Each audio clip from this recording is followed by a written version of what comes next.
first of all, the diagnoses that we find in terms of the IEs that we're reviewing, the diagnoses are usually fairly reasonable.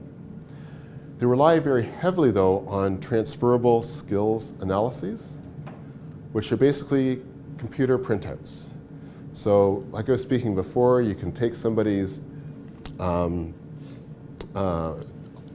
profile in terms of occupations they've done in the past, and you can derive the aptitudes based on the occupation that they were doing before at the very highest level, and you can put that into a computer printout, and you can spit out all the occupations that they could potentially do now.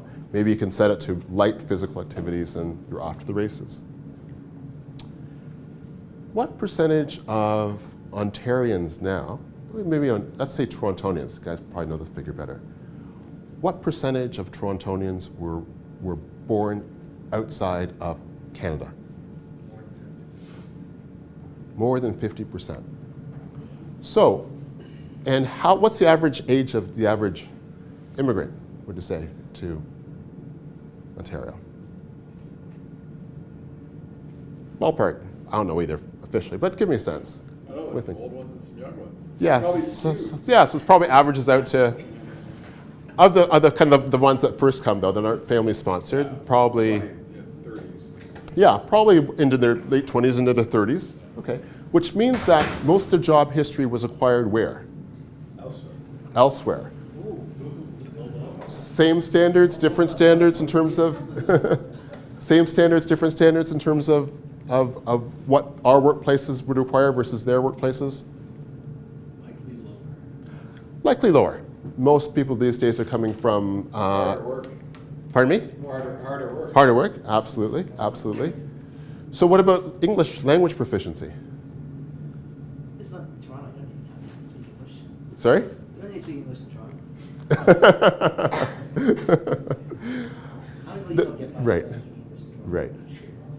You can, but the official word, if we're doing this in terms of an official database in the National Occupational Classification, people have to have a pretty high level of even basic English or literacy. They might be very literate in their language of origin, grade 12, university oftentimes. When it comes to English, that drops way, way down. So we have to consider where they are actually at now.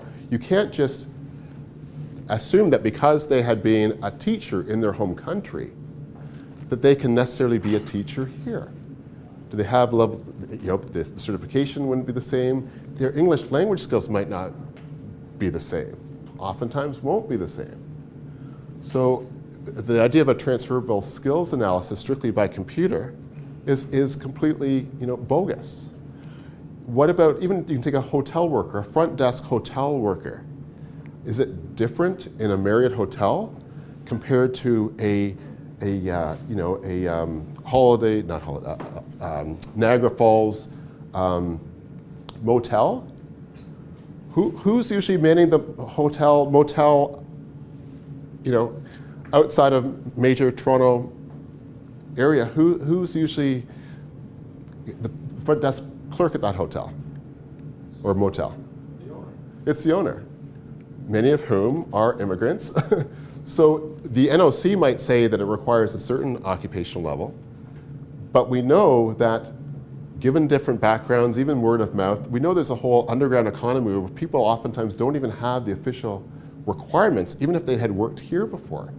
So you can't go by what the kind of official standard is in the NOC to then use that to derive, then the person might have these aptitudes across the board because they had done this kind of occupation before. No, you have to actually measure their aptitudes, measure their abilities, measure their language skills. Okay. So occupational aptitudes are all basically time tests. Time in terms of what your math ability is, your visual perception ability, your manual skills, your clerical abilities, they're all timed. So let's take a typical individual, say with a chronic pain disorder.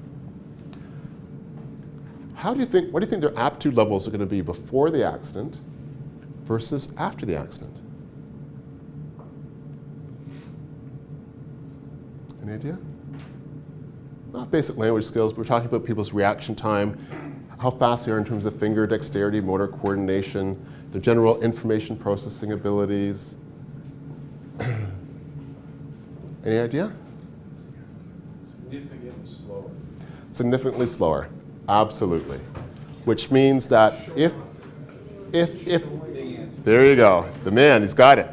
If you're going to be plugging into a computerized transferable skills analysis, even an accurate reflection of their pre-existing, pre-accident aptitudes, those aptitudes plainly and simply won't be the same afterwards. So why are they slower now? Why are their aptitudes likely to be worse now after the accident? Pain, lack of sleep, second gain. Yeah. Okay, gotcha.